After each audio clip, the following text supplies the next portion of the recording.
my first thought is that we're talking about real people, people like you and me, who have real experiences and interactions with brands and services.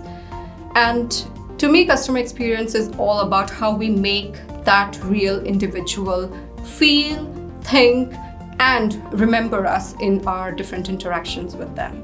So if we can make them feel good and go back with positive memories, then we've done something right about their customer experience.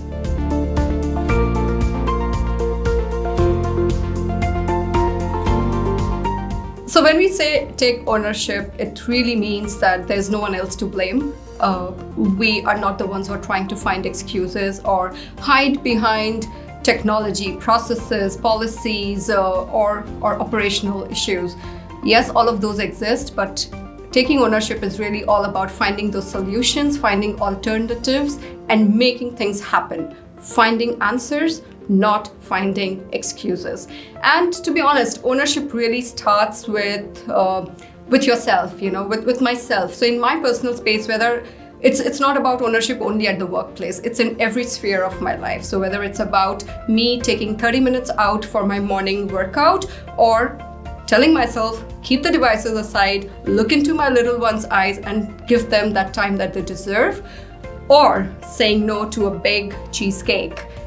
All of this is where I take ownership for myself. And when I start taking ownership for myself, I believe I start taking ownership at work for my team, and that's something that inspires the team to take ownership as well.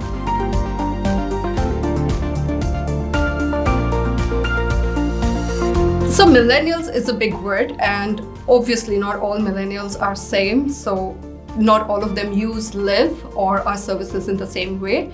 The app obviously has been designed in a way that it's totally self-serve. So it's intuitive. You can get into the app and almost everything you need, you can help yourself out directly in the app. Yet there are people who prefer other ways to seek help from us, right? So whether it is through social media channels or watching videos that explain certain steps and processes to them, or simply just saying, I need someone to speak to me. We cater to all of those different expectations as well as we can. And we obviously need to remember all through that our customers are not all the same. I have a team of 5 millennials. Trust me, each one is different. The way they interact with different brands is very unique, and they are not all the same, right?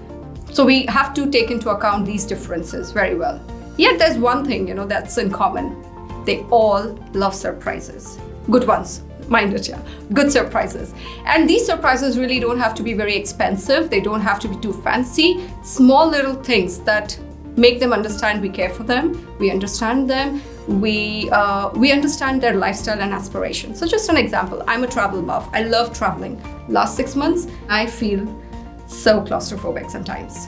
Yet this mask from Live makes me feel like I am actually traveling, right? Small little things that can give joy, that make you feel like someone's really understanding your needs and aspirations, is what they are really looking for. And I think every day we try to do that more and more.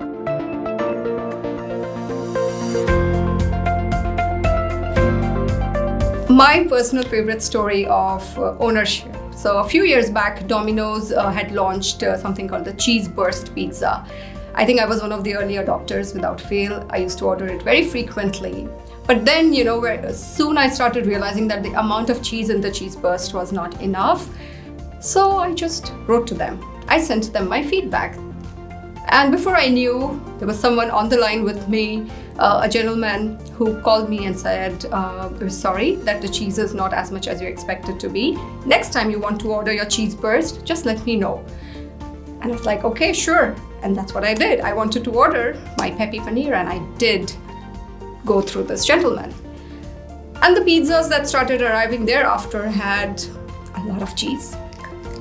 Of course, they won back my love for Domino's. They won back my love for Cheese Burst. I don't know for how many customers like me can this person really realistically do this, right? But he did it for me. He took ownership for my feedback, my comment, and he made sure that I get my pizza the way I like it. And till date, I'm a fan of Domino's. So That for me was a story of ownership. Yes, you can't do it for every single customer, but if you can make just one of them smile as big as that, yeah, the job is done.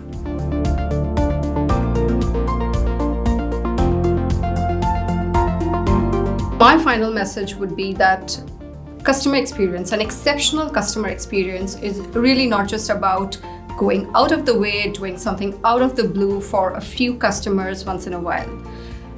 It's honestly the whole team, every single person in the team taking ownership of every small little thing that they do.